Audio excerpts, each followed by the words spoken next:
제2장 요소별 원가 계산부터 보겠습니다. 원가 계산의 첫 번째 단계가 요소별, 그 다음에 부문별, 제품별. 자, 요소별로 재료비, 농업비, 제조경비를 구하는 방식이겠죠. 자, 재료비는 제품 제조에 사용할 목적으로 외부로부터 매입한 물품을 재료라고 하고, 재료비는 제품의 제조 과정에 소비된 재료의 가치로서 원가 요소 중에 하나이다. 기본적인 설명이라고 보시면 되겠네요. 자, 재료비를 계산하는 방법은 재료의 소비량에다가 재료의 소비 단가를 구해서 계산을 하게 됩니다. 얼마를 썼고 그것의 가격이 얼마인지 한 개당. 그 지금 배우는 내용들은 다 재무회계편에 재고자산편에서 배웠던 얘기들이에요. 그래서 재료의 소비량을 계산하는 방법은 소비될 때 계속적으로 기록하겠다. 이게 계속 기록법. 그래서 당월 소비량은 장부상에 출고로 기록된 금액이 소비량이라는 걸 알 수 있는 방법. 계속 기록법. 그리고 이제 이 계속 기록법은 다른 방법인 실지재고 조사법과 병행을 하게 되면 장부상 재고와 실제 재고의 차이가 발생하면 잔모량을 알아낼 수 있다라는 얘기. 그 다음에 실지재고 조사법은 입고될 때 적는 건 당연한데 출고할 때 적지 않습니다. 그리고 나서 계속 기록법은 적는 거고 창고에 가서 남아있는 걸 세요. 그래서 월초 재고에다가 당월에 매입할 때 적었죠. 그리고 나갈 때 안 적고 월말에 실제 재고를 조사해. 그게 당월 소비량이라고 판단하는 방법. 그래서 소비량을 결정하는 방법은 계속 기록할 거냐 아니면 기말에 실제 재고를 조사를 할 거냐. 그 다음에 단가를 계산하는 방법도 이미 배우셨죠. 재무회계편, 재고자산편에서 먼저 들어온 재료를 먼저 썼다고 보는 방법. 가정이죠. 그 다음에 나중에 들어온 재료를 먼저 썼다고 보는 방법. 그 다음에 총평균하는 방법이에요. 1년 동안에 사용한 것은 모두 단가가 똑같다고 하는 방법. 우리 과정에서 이걸 계산하는 문제가 나오는 게 아니니까 재무회계편에서 배웠던 내용 똑같다고 보시고 정리만 하시면 되겠습니다. 그 다음에 이동평균법은 들어오고 나갈 때 계속적으로 평균을 계산하는 방법. 이런 것들이 있다라는 것만 봐두시면 되겠습니다. 제2절 농업비 볼게요. 농업비의 뜻. 농업이란 제품 제조를 위해서 인간의 노동력을 소비함으로써 발생하는 원가. 인건비 이런 얘기겠죠. 제품의 제조와 관련 없는 본사 임직원이나 영업소의 판매 직원 등에 대한 보수는 농업비로 분류하면 안 되겠죠. 이것은 제조 경비가 아니니까, 제조 원가가 아니니까 판매비와 관리비로 구분합니다. 자, 농업비를 계산하는 방법에는 시간급제하고 능률급제가 있는데 공장에서 일하면 1시간당 임금이 얼마 이렇게 계산하는 방식이겠죠. 그래서 작업 시간이 몇 시간이냐, 그리고 작업 1시간당 얼마의 임금을 주기로 했느냐 이렇게 계산하는 방법이 시간급제. 그 다음에 성과급제는 시간에 상관없이 한 개 만들 때마다 얼마 이렇게 주는 거, 이런 것을 성과급제라고 보시면 되겠습니다. 시험하고 무관하니까 그냥 구조가 그렇게 돼 있다는 것만 아시면 되겠죠. 재료비 계산하는 방법, 그 다음에 농업비 계산하는 방법. 3절 제조경비. 이제 이게 시험에서 제일 자주 나오는 겁니다. 재료비, 농업비 계산하는 건 너무 단순하니까 제조경비의 뜻은 제품 제조를 위해서 소비된 원가 중에서 재료비와 농업비를 뺀 나머지 모든 것을 제조경비라고 합니다. 제조경비를 계산하는 방법에는 제조경비의 종류가 다양하죠.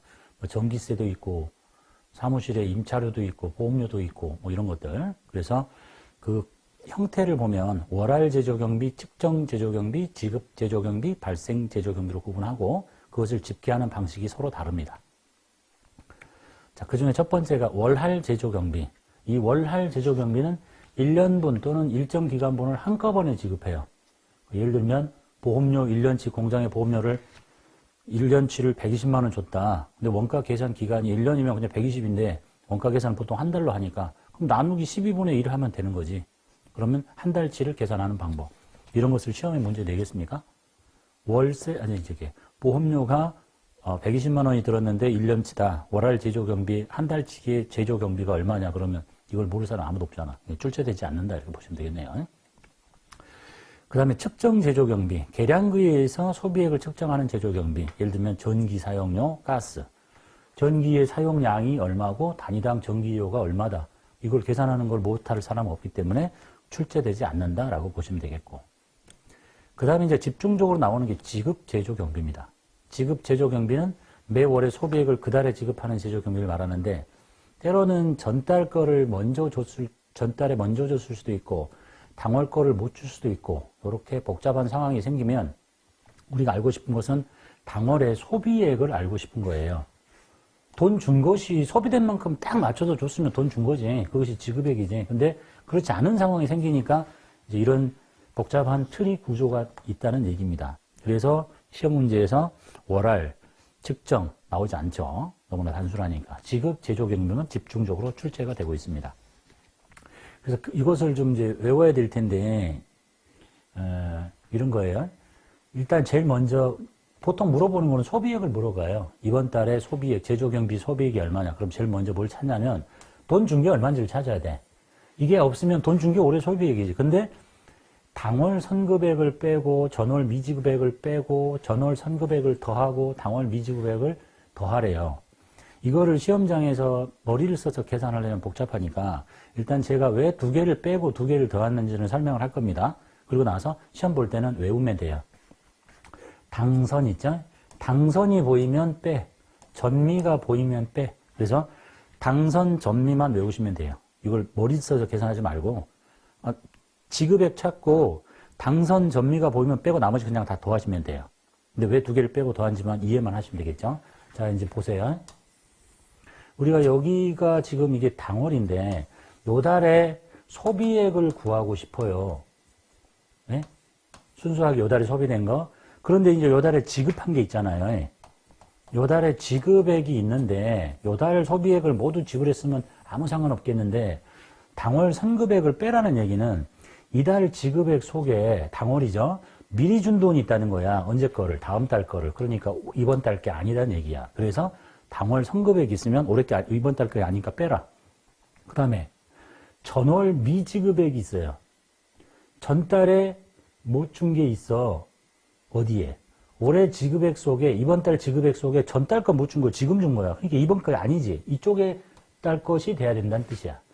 그래서 올해 지급액 속에 전달 거를 전달 거 못 준 게 있으면 전달 거고 당월에 미리 준 거 쓰면 다음 달 거고. 그래서 두 개를 빼라는 얘기예요. 그다음에 전월에 선급액이 있다는 얘기는 저번 달에 요번 달 거를 미리 준 게 있어. 그러니까 요번 달 것이 돼야 돼. 그다음에 당월에 못 준 게 있어. 당월에 줘야 될 텐데 돈이 없어서 못 줬을 수도 있죠. 그럼 이번 달에 주겠지. 아니 다음 달에 주겠지. 그래서 요 속에 당월에 미지급액이 있으면 아니 준 것 중에 당월에 못 준 게 있으면 다음 달에 줄 거잖아. 이쪽에 더하라 이런 얘기입니다. 내용은 이해했으니까. 그래서 문제를 풀 때 당월 선급액이니까 당월에 준 돈 중에 미리 준 게 있다 빼자 이렇게 생각하지 말고 그냥 외우시면 돼. 그냥 시험만 보면 되니까 당선, 전미 요 문구만 보이면 그냥 바로 빼라. 그러면 문제 푸는데 아무 지장 없다. 이런 얘기예요. 이해되셨죠? 자, 문제 한번 풀어볼게요.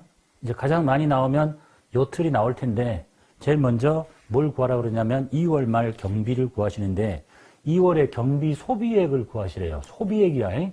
그럼 제일 먼저 지급액을 찾습니다. 2월 달에 지급한 게 50만 원이지. 자, 여기서부터 출발해요. 50만 원에서 뺄 거 두 개 찾아. 당선, 전미가 있나 봐요. 전선, 전미 있지? 이거 빼. 전미. 그 다음에 당선 여기 있네. 이거 빼. 그리고 나머지 더해.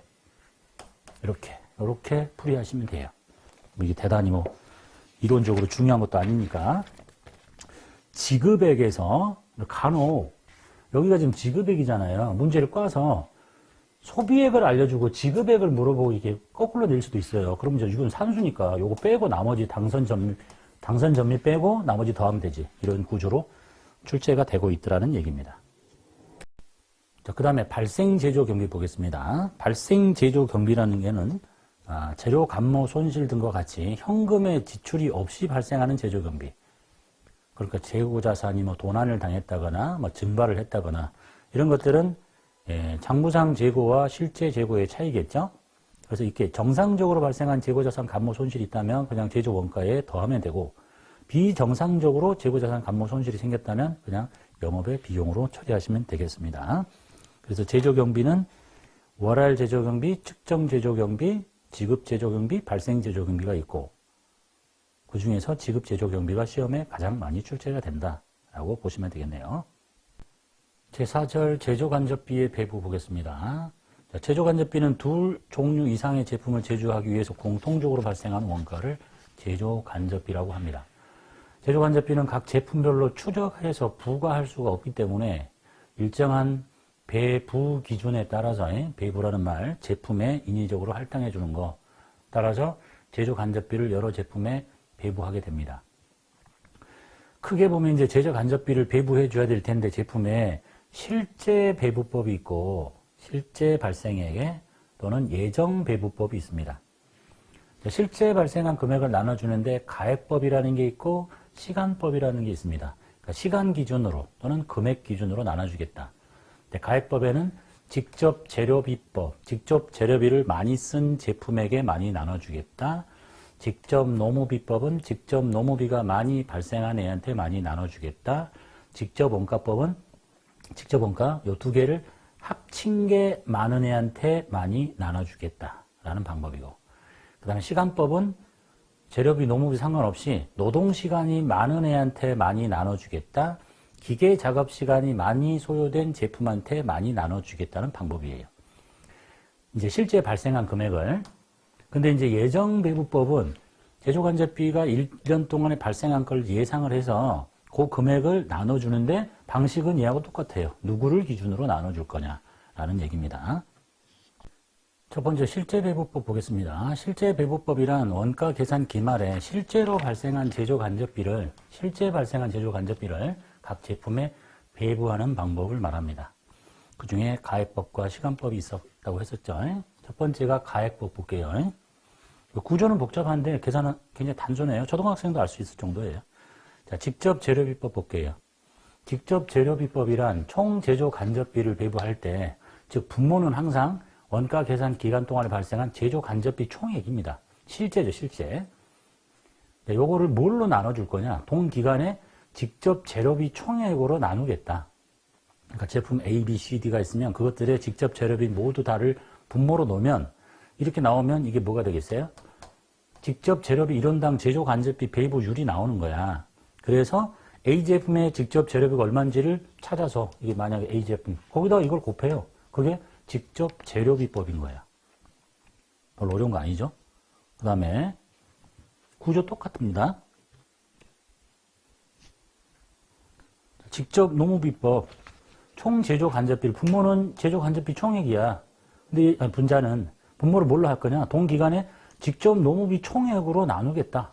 그러면 이게 직접 노무비 1원당 제조 간접비 배부율이 나와요.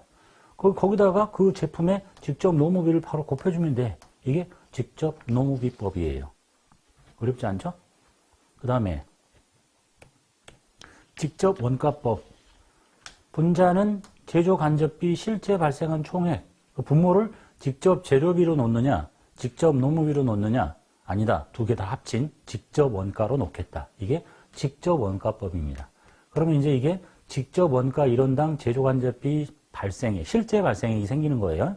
그래서 그 특정 제품의 직접 원가인 직접 재료비와 직접 노무비를 더한 금액에다가 요걸 곱해주겠다는 뜻입니다. 이게 직접 원가법. 구조는 계산식이니까 뭐 설명은 그럴싸한데, 분자는 항상 제조 간접비 실제 발생한 총액인데 뭘 분모로 삼아서 나눠줄 거냐. 각 제품에 재료가 많이 쓰네, 아니면 각 제품에 노무비를 많이 쓰네, 아니면 각 제품에 재료비와 노무비를 합친 직접 원가를 많이 쓰네 한테 나눠주겠다라는 방식이라고 보시면 됩니다. 계산 문제 한 번만 보시면 이해가 되실 거예요. 자, 주식회사 세아는 1월 달에 발생한 제조 간접비 총액은 90만 원입니다. 이게 주인공이 얘야. 우리가 지금 나눠주고 싶은 곳은 제조 간접비 실제 발생한 총액인데, 동기간에 직접 재료비가 100 들었고, 직접 노무비가 200 들었고, 그 다음에, 그러니까, 동기간에 제조 간접비인데 제품이 두 개가 만들어지고 있나 봐요. A 제품과 B 제품인데 A 제품이 쓴 재료비, B 제품이 쓴 재료비, 노무비 이렇게 알려주고 있습니다. 그래서 이 제조 간접비 90만 원을 직접 재료비법을 쓸 거냐, 노무비법을 쓸 거냐, 직접 원가법을 쓸 거냐. 이 세 가지 방법 그냥 이런 거야. 이 90만 원을 직접 재료비법이면 6대 4로 그냥 나눠주면 돼, 얘한테. 너무 비싸? 그럼 8대 12로 얘한테 나눠주면 돼. 각각. 얘가 8이고 얘가 10이니까. 직접 원가법은 이거 합친, 얘와 얘를 합치고 얘와 얘를 합친 것대로 나눠주면 돼. 이게 그 계산 구조라고 보시면 되겠습니다. 자, 문제 풀어보도록 할게요. 주인공은 제조 간접비 실제 발생액이죠. 자, 그러면 이제 이 제일 중요한 주인공이 얘야. 얘를 나눠줄 텐데 무슨 기준을 쓸 거냐? 직접 재료비법을 쓸 겁니다. 그러면 직접 재료비를 봐야 되겠지. 이게 A 제품, B 제품, C 제품, D 제품의 모든 합계. 이게 이제 분자야. 분모는 나눠줘야 될 대상. 그래서 이걸 합치니까 100이죠. 그러면 이게 0.9원이 나온 거예요. 이걸 부를 때 뭐라고 부르냐면 직접 재료비 1원당 제조 간접비 실제 배부율인 거예요. 왜냐면 이게 실제 발생액이니까. 줄여서 쓰면 직접 재료비 1원당 제조 간접비 배부율이라고 불러요. 그러면 이제 A 제품과 B 제품에 나눠 가질 때 A 제품이 이거니까 여기다가 0.9를 곱하면 되는 거고 40만 원이니까 여기다 0.9를 곱한 게 답이다라는 얘기입니다. 이걸 모를 사람이 없겠죠. 이거는 초등학생도 알 수 있는 얘기예요. 그게 직접 재료비법. 분자가 직접 재료비, 제조 간접비 총액이고, 자, 두 번째가 직접 노무비법. 분자, 제조 간접비 실제 발생액, 분모를 뭘로 깔 거냐? 노무비로 깔겠대. 노무비가 80, 120, 전체가 200이잖아. 그럼 이걸 분모로 깔아. 그러면 요 금액은 직접 노무비 1원당 제조 간접비 실제 배부율이 되는 거죠. 그래서 요 금액을 어디다 곱해? 직접 노무비에다 이렇게 곱해줘. 이렇게. 그렇게 곱했잖아요. 그렇게 나온 게 답이다. 라는 얘기가 되겠습니다. 어려운 거 아니죠?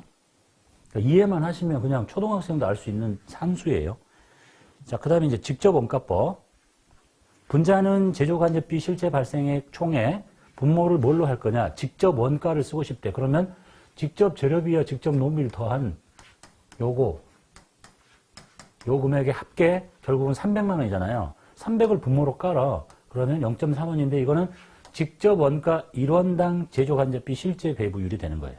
그러면 요 금액을 직접 재료비법이면 여기다 곱했고 직접 노무비법은 여기다 곱했는데 이건 직접 원가니까 여기 합쳐진 요 금액에다가 곱해주면 되는 거지. 그래서 여기가 6, 8 해서 여기가 140이라고 하는 거고 여기가 4, 120에서 160이라고 하는 거예요. 이렇게 계산하는 방법이다. 그래서 말은 그럴싸한데 실제 발생한 제조 간접비 총액을 이게 주인공인데 뭘 기준으로 나눠줄 거냐? 그때 발생한 직접 재료비를 많이 쓴 애한테 많이 나눠줄 거냐? 노무비를 많이 쓴 애한테 많이 나눠줄 거냐? 아니면 두 개를 합친 직접 원가를 많이 쓴 애한테 많이 나눠줄 거냐? 그래서 구조는 이렇지만 시험에서 이제 이 말의 뜻을 잘 알아야 돼요. 이걸 이렇게 다 표로 그려갖고 계산하는 게 아니라 이 사람은 직접 원가법을 쓰고 있다. 그리고 직접 원가 1원당 제조 간접비 실제 배부율이 0.3원이다. 그런데 지금 이 상황이다. 그러면 A 제품에 배부될 제조 간접비는 얼마냐? 아, 직접 원가법이라고? 그러면 얘의 직접 원가를 구해요. 이렇게. 그래서 여기다 그냥 요 금액에다 곱하면 되는 거야. 논리하셨죠? 시간법 보겠습니다. 자, 직접 노동시간법. 총 제조 간접비를 분자인 총 제조 간접비를 각 제품의 제조에 투입된 직접 노동시간을 배부 기준으로 삼는 방법. 그 주인공은 제조 간접비 총액인데 요 분자를 뭘로 깔 거냐? 직접 재료비, 직접 노무비, 직접 원가가 아니라 직접 노동시간으로 깔겠대요. 그럼 이제 나누기 하면 직접 노동시간 1시간당의 제조 간접비 실제 배부율이 나오는 거예요. 거기다가 요 금액을 그 제품의 직접 노동시간을 찾아서 곱하면 되는 거지. 이해되셨죠? 자, 그 다음에 기계 작업 시간 똑같아요. 분자는 제조 간접비 총액인데 분모를 총 기계 작업 시간 수로 나눠. 그러면 기계 작업 1시간당 제조 간접비 배부율이 나오니까 그 금액을 그 제품의 기계 작업 시간을 그냥 바로 곱하면 돼. 응? 이것이 어려운 수학도 아니니까 이해되셨죠? 자, 계산 문제 봅시다. 자, 제조 간접비 총액 얘가 주인공이에요. 나눠주고 싶은 게 얘야. 얘를 지금 나눠줘야 되겠는데 뭘로 나눠주고 싶냐? 첫 번째가 직접 노동시간이 10,000원으로. 그럼 결국 이 금액을 직접 노동시간 전체로 나누면 5,000으로 나눠서 단위당, 시간당 가격이 나올 거야. 그럼 여기도 그냥 바로 곱하면 돼요. 그 다음에 기계작업시간을 분모로 깔아서 나오면 곱하면 돼. 이게 직접 노동시간법, 기계작업시간법이란 뜻입니다. 말은 그럴싸한데 별 내용 없어요.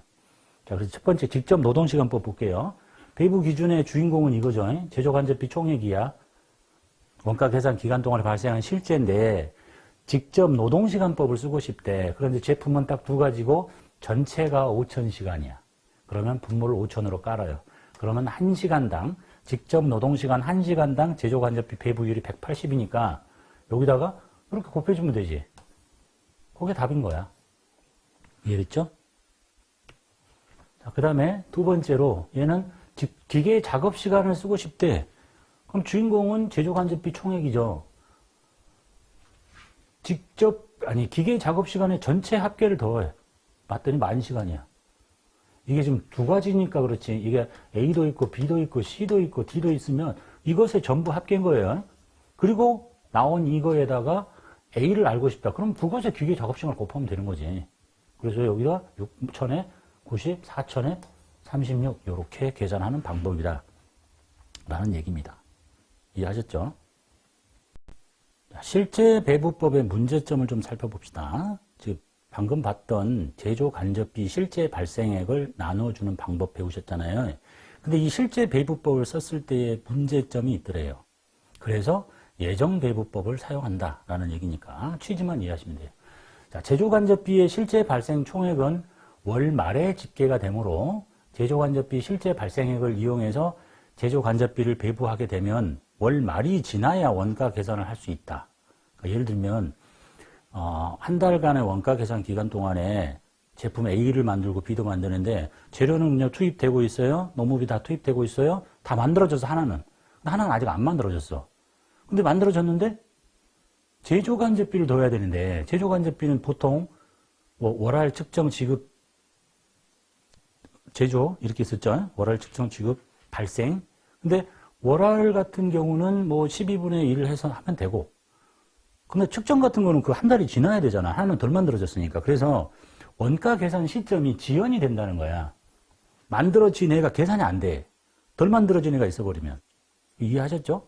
보통 제조간접비는 월 말에 집계되는 것들이 많다. 그래서 실제 제조간접비를 쓰려고 봤더니 원가 계산 시점이 약간 지연이 되는 단점이 있더라.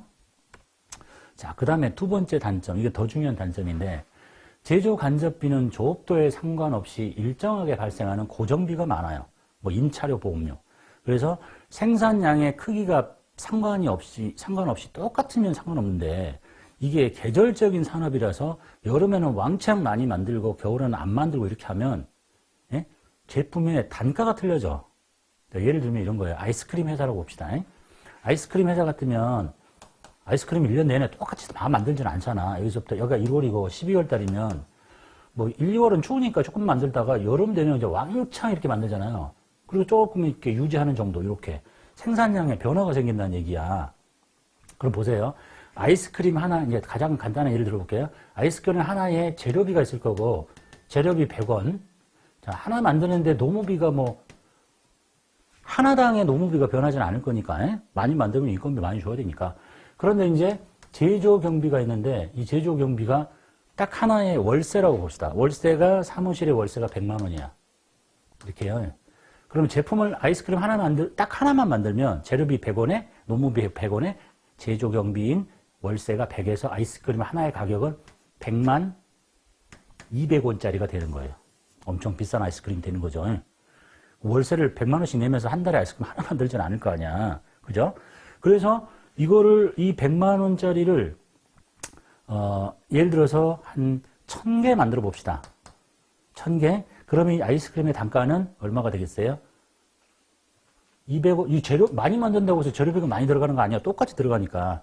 예? 그죠? 그러면 여기가 이제 하나가 100만 원짜리가 요렇게 자르면 한 개당 1,000원하고 1,000원쯤 되죠.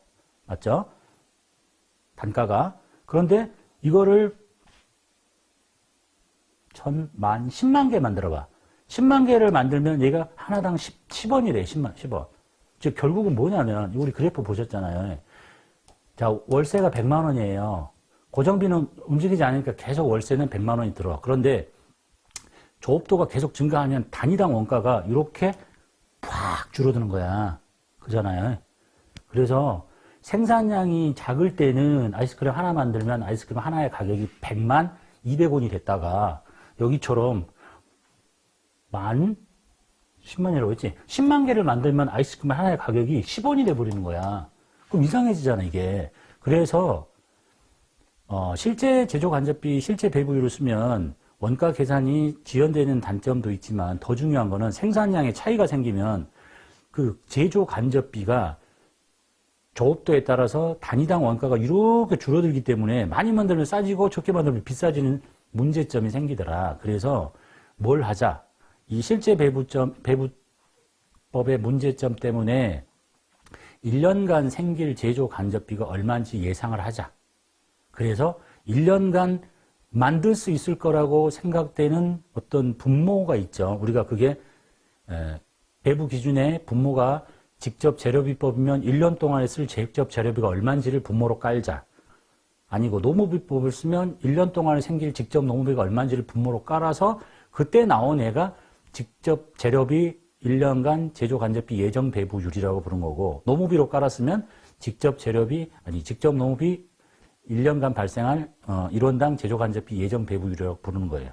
그래서 예정 배부법이 생겨야 하는 이유가 이제 두 가지 단점 때문에 그렇다는 얘기입니다. 예정 배부법 보겠습니다. 예정 배부법이란 제조 간접비를 실제 발생한 금액을 쓰는 게 아니라 예정으로 발생할 것을 미리 이제 산정했다가 예정 배부율을 계산해서 이제 제품이 만들어지면 바로 곱해준다 이런 얘기네요. 자, 그래서 예정 배부율법이란 실제 배부율 대신에 제조 간접비 예정 배부율을 연초에 미리 산정을 했다가 제품이 완성되면 만약에 그 예정 배부율을 직접 재료비로 만들었다면 재료비가 딱 다 들어가는 순간 바로 그냥 거기다 곱해주면 된다는 얘기야. 그래서 원가 계산 시점이 빨라지고 그 다음에 조업도에 따라서 달라지지도 않는다 이런 얘기입니다. 그래서 배분한 방법이다. 그래서 그 방식에 대해서는 실제 배부법을 적용하는 방법과 똑같은데 이제 뭐만 다르냐면 보세요. 실제 배부법은 실제 발생한 제조 간접비였지만 이거는 제조 간접비 1년 동안 발생한 거를 예상을 해요. 그러니까 제조 간접비긴 맞는데 실제가 아니라 1년 동안 발생할 총액을 분자로 놓고 자 그러면 분모는 뭐냐? 아까 봤던 그게 직접 재료비법이든 직접 노무비법이든 그 배부 기준에 1년 동안 생길 거를 예상을 해요. 즉 제조 간접비 1년 동안 생길 거 금액에다가 내가 직접 재료비법을 쓰면 직접 재료비 1년 동안 생길 거를 예상을 해서 분자로 깔아. 그럼 이게 이제 배부율이 나오겠죠. 즉 직접 재료비 1원당 제조 간접비 실제가 아니라 예정 배부율이 나오는 거야. 내가 이제 여기 배부 기준을 재료비로 썼다면 그러면 이제 재료비가 발생한 만큼 바로바로 곱해주면 되는 거야. 그래서 각 배부 기준이 여기가 지금 재료비라고 했으니까 배부 기준에 실제 발생액이 튀어나오면 곧바로 그냥 예정 배부율 곱해주면 된다라는 얘기입니다. 그래서 여기서 말한 분모인 배부 기준의 연간 예상액이라는 얘기는 직접 재료비법을 쓰면 직접 재료비의 연간 예상이고 직접 노동시간 기준을 쓰면 직접 노동시간에 1년 동안 발생할 연간 예상액을 의미한다라는 얘기가 되겠습니다. 이제 보겠습니다. 다음 자료로 A, B 두 종류의 제품이 부담해야 될 제조 간접비를 계산하십시오. 자, 1년 동안의 제조 간접비 예정 총액. 자, 1년 동안 제조 간접비가 요만큼 생길 거라고 예상을 해놨어요. 이게 분자죠. 그럼 이제 분모를 뭘로 깔 거냐? 보니까 이 사람이 직접 노무비법을 쓰겠대요. 그러면 분모는 1년 동안에 발생할 직접 노무비에 예정된 금액을 찾습니다. 직접 노무비가 1년 동안 요만큼 생길 거라고 예상을 했어요. 그럼 이렇게 쪼개서 나눠 이제. 그러면 직접 노무비 1원당 제조 간접비 예정 배부율이라는 게 나올 거예요. 얼마를 이렇게. 그래가지고 여기가 이 금액이 나오면 그 각 제품들의 노무비 기준이니까 제품의 노무비에다가 여기다 바로 곱해주면 되는 거예요. 이렇게. 되셨죠? 어려운 게 아니잖아. 해서 봅시다. 자, 제조 간접비 예정 배부율은 제조 간접비가 1,200만 원 발생할 거로 예상을 했고요. 배부 기준인 노무비는 2,400만 원이 발생할 거로 예상을 해서 0.5원의 직접 노무비 1원당 제조 간접비 예정 배부율이 나왔습니다. 그러니까 직접 노무비 예정 배부율이니까 각 제품의 노무비가 나오면 곧바로 여기다가 0.2원씩, 0.5원씩 곱해주면 그게 제조 간접비를 배부해줘야 될 금액이 된다라는 문제가 되겠습니다. 제조 간접비 배부 차이 조정 보겠습니다. 제조 간접비를 예정 배부하게 되면 한 회계기간 동안에 배부된 제조 간접비가 그 기간 동안에 실제 발생한 제조 간접비와 일치하지 않겠죠. 당연하지. 무슨 정정기가 아닌데. 그러니까 예상된 제조간접비의 배부 기준의 예상 금액인데 이게 일치하지 않을 수밖에 없죠. 당연히. 근데 하여간 실제 배부법에 단점이 있기 때문에 그 단점을 해결하고자 배부 기준도 예상, 제조간접비 총액도 예상인데 그렇게 해서 나눠줬는데 그러니까 이제 예정 배부했잖아요. 그럼 예정 배부한 걸 다 합쳐보니까 실제 발생액이 더 커. 그 원가가 지금 잘못 찍게 된 거지. 좀 더 원가가 생겼어야 되니까. 그걸 보고 이제 과소 배부했다고 하는 거고. 내가 예정 배부를 했는데 실제가 더 적게 생겼어요. 그럼 너무 많이 배부한 거지. 그걸 보고 과대 배부하다고 합니다. 그럼 이제 실제로 계산을 해야 되니까, 실제 거에 맞춰야 되니까 과소 배부됐으면 실제 발생액보다 과소하게 배부됐으면 과소하게 된 것을 원가에 다시 더해줘야 되고 너무 과대하게 배부가 됐으면 예정이 그럼 원가에서 빼야 되고 그런 절차가 필요하다라는 얘기입니다.